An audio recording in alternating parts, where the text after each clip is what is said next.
तर हा होता दादाच्या लग्नाचा day 3 and that started with the OG Maharashtrian weddings haldi. Yes. आणि त्या हळदीमध्ये आम्ही थोडंफारच शूट करू शकलो बिकॉज त्या एन्जॉयच्या माहोलमध्ये असं शूट करावं किंवा व्हिडिओज करावे वगैरे असं इतकं सुचलं नाही. पण जेवढे पण रिच्युअल्स होते लाईक नवरदेवाला हळद लावेपर्यंत तर तेवढे आम्ही छोटे छोटे शूट घेतले. आणि त्यानंतर जो राडा आम्ही केला आहे, जो डान्स केला आहे, त्याचे क्लिप्स घेताना आले. बट खूप एन्जॉय केला आम्ही आणि आम्हालाच ऐकू येत नव्हतं काय बोलतो आहे आम्ही आणि तरीसुद्धा आम्हाला तो प्रयत्न करायचा होता. तर इथे मी आणि परी खूप स्ट्रगल करतो आहे. आणि त्यानंतर दुसऱ्या दिवशी डिरेक्टली लग्न होतं आणि त्याचाच मग व्लॉग पुढे कंटिन्यू केला आहे. सो बघत राहा. ऑन हिज वेडिंग डे दादा सकाळी सकाळी लवकर रेडी होऊन तो कार्यालयामध्ये जात होता. सीमांतपूजन आणि विधिपूजन वगैरे होतं आणि आम्ही इतके थकलो होतो की आम्ही उठलोच नव्हतो. मग आम्ही त्याचा शूट घ्यायचं होतं म्हणून उठलो आणि जस्ट तो जाईपर्यंत वगैरे थोडेफार बाईट्स घेतले आणि आम्ही खूप लेट गेलो लग्नामध्ये. तर हा पुढे जातो आहे. So I said him all the best आणि त्यानंतर मग तो गेला आणि मग आम्ही लेट पोचलो. बघत राहा.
सोहळ्यामध्ये उपस्थित सर्व पाहुण्यांचे हार्दिक स्वागत.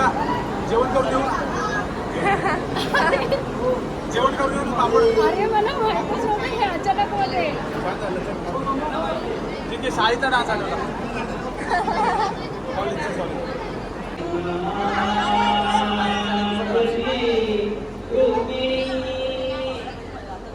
सो गाईज आम्ही ना दादाचे शूज लपवले. दादाचे लपवलेत वहिनीचं सॅटल पण लपवलं आणि आम्हाला अशी ऑफर आली आहे सेटलमेंटची, पण आम्हाला नाही करायची आजची तारीख. सो बघूया आता काय. हा आमचा नवरदेव लगेच रेडी होऊन पण आला. विधीचा लूक बदलून फेस्टिवलचा सेफ घालून आला आहे. मे बी बहिणींना थोडासा वेळ लागेल.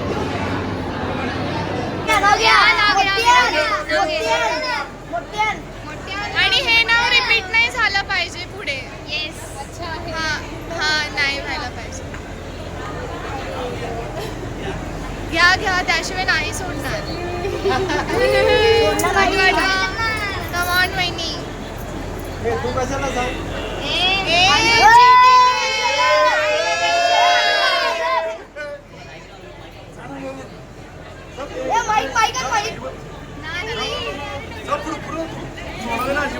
जेजुरीचा खंडोबा, तुळजापूरची तुळजाभवानी, अनुजरावांचं नाव घेते मी, त्यांची अर्धांगिनी. आता वाटसोडा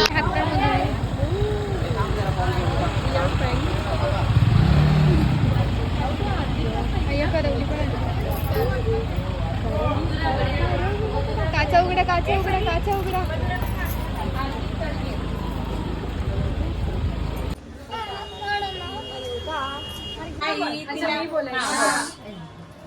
आई दरवाजा का अडवले?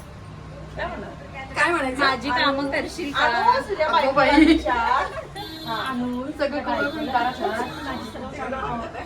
करशील का?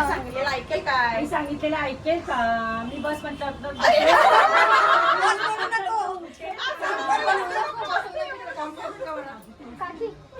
काय नकोय मला विचारू दे नाव जे सांगते ते ऐकायला तयार आहे. आई तुम्ही जे सांगाल ते मी करायला तयार आहे. कायम कायम काय मी मावशी आईचं झालं मावशीचं बोल बाई मावशी जरा कडक सासू कडक सासू कडक सासू कडक आता काय सांगू मी लवकर कर काय सांगू मी काय करायचं ते सांगा तुमची इच्छा बाई सांगेल केव्हा ना सांगू बेस्ट बेस्ट तुम्ही जेव्हा बोलवाल तेव्हा फसली ओके आता नाव घे डबल नाही आणि डबल नाही राईट बघून चालेल नाव घेते छोटंसं नाव आहे. किल्ले रायगड म्हणजे स्वराज्याची राजधानी. अनुजराव आहेत माझ्या कुंकवाचे धनी. छान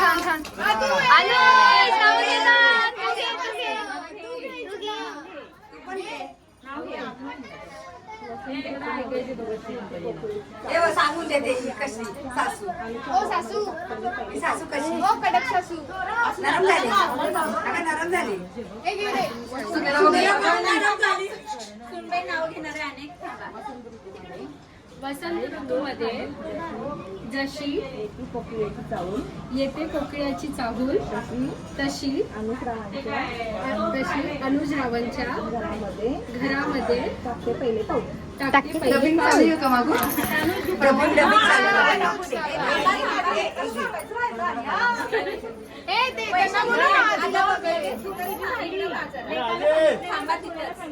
गरज आहे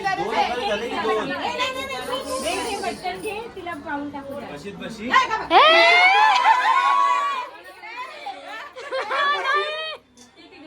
कपशी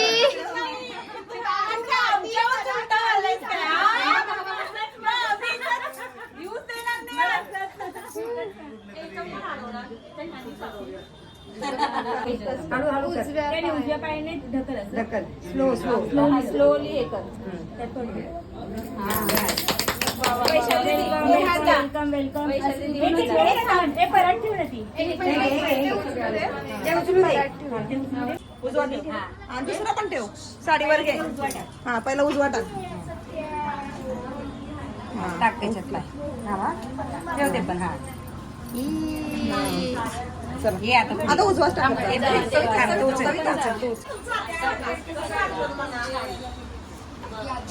त्यांचं मनासारखं काय म्हणते ते छान मनासारखं झालं का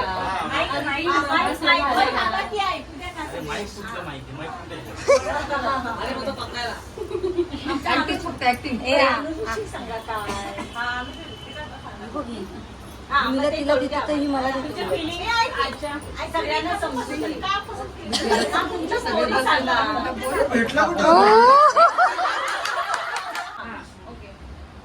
कॉलेज पासून तर एकमेकांना बघितलं होतं. त्यानंतर एकदा कल्याण स्टेशनला आम्ही भेटलो. हे जात होते केदारनाथला आणि नुकतंच जेव्हा मी जस्ट उतरल्याने माझी पहिली नजर ह्यांच्याकडेच गेली आणि मग मी म्हणजे नाव माहीत होतं आडनाव आणि ह्यांना सगळे मानेच बोलायचे माने तू इथे काय करतो आणि मग हे गेले केदारनाथला. मग यांना गाडीत बसवलं आणि मग त्यानंतर जेव्हा ते केदारनाथवरनं आले मग आमचं इंस्टाग्रामवरती बोलणं वगैरे स्टार्ट झालं. मग काही नाही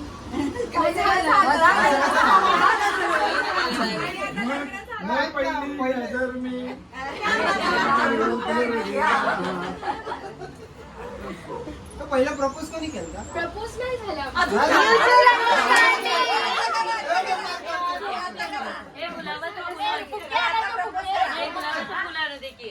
यांनी डायरेक्ट लग्नासाठी विचारलं नाही बोललीच नाही बोलली नाही पण ते चांगले आहेत ना काय चांगलंय हा नाही बोलले फक्त हात असा पुढे गेला हो पण नाही ना पण नाही पण हात पुढे गेला कोणाला प्रपोज करतो पण झाले की तुझी इच्छा राहिली ना बरोबर आहे ना बरोबर तुझी इच्छा राहिली ना हे थांब पहिला गुडघ्यावर गुडघ्यावर अरे पहिला सुरुवात तर करू पहिला सुरुवात करू अरे माझ्या पाठीवर लागले काय बोलायचं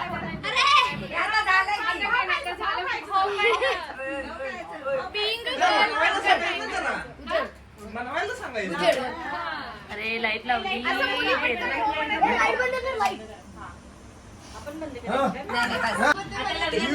विचारणार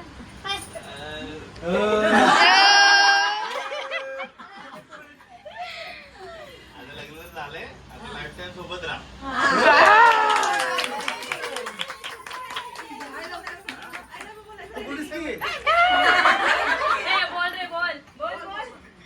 ए थांबे मम्मीला फोन आईला बोलव म्हणणार मम्मी आधीच फोन लावून देतो ना तुला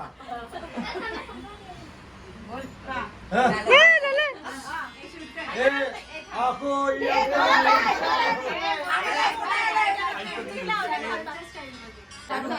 स्टाईलमध्ये ना थोडं बरोबर आहे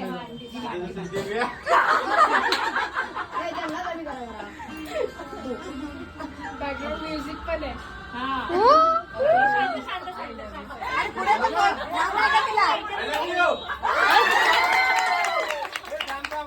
ऐकायचं नाही तुला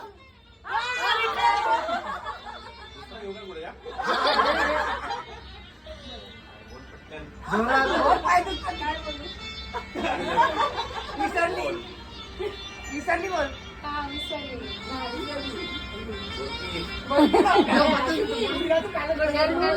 प्रेम चुस्त नानू अरे बाबा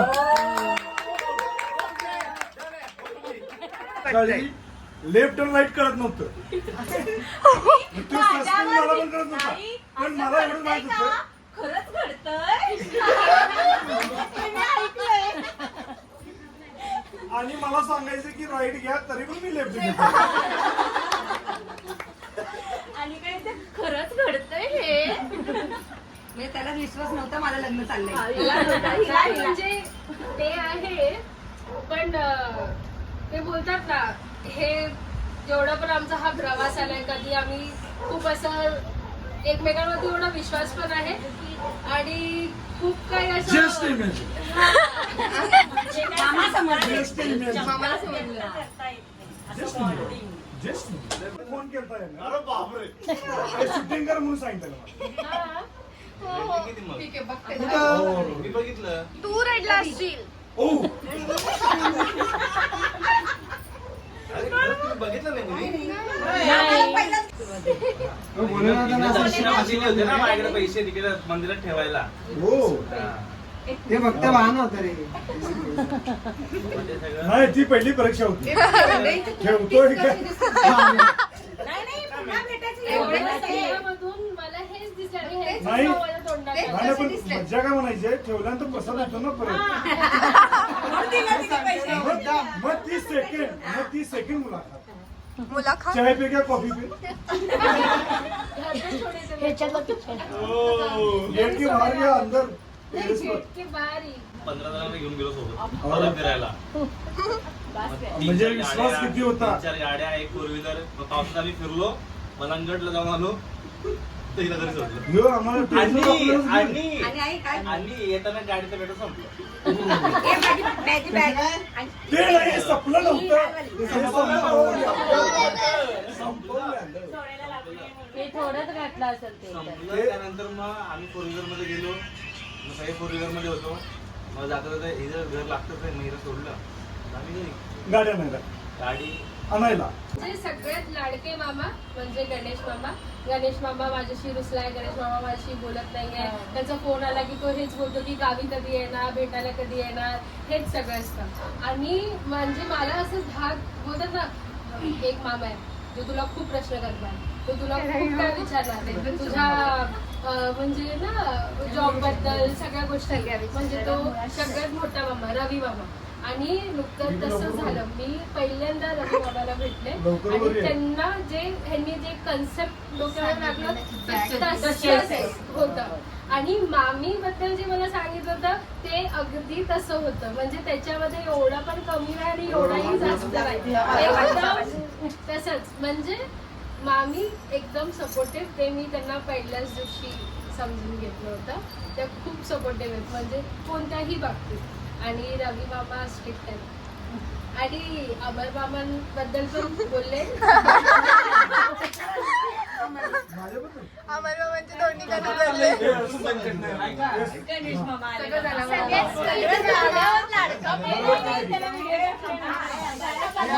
पहिल्यापासून या, मी आता आलोय. रेकॉर्डिंग केलंय.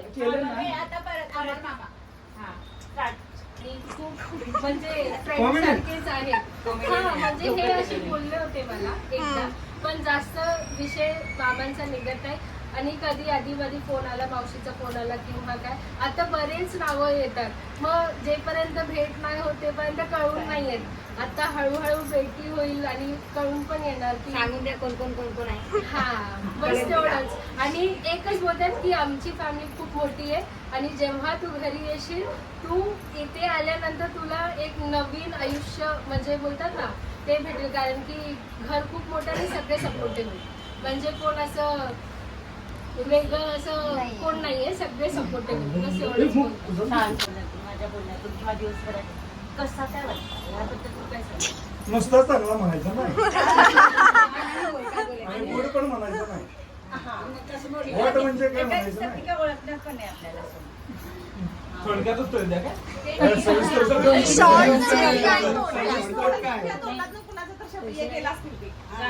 बोलण्यातून आता येते ना तर तिला सगळ्यांची म्हणजे विषय होतो त्याच्यावरनं तिला अभिप्राय करतो की बाबा हा तुला काय धर्मसंकट म्हणजे अभ्यास केलेला दुसरा विषय. वहिनींचं घरामध्ये वेलकम झाल्यानंतर त्यांना आम्ही असे सगळे माहोलमध्ये घेऊन बसलो होतो. Just to know about their journey. त्यांचं लव्ह स्टोरीपासून ते लग्नापर्यंतचा प्रवास कसा होता, ते कुठं भेटले, कसे भेटले, ते सगळं जाणून घेणं वॉज मस्ट.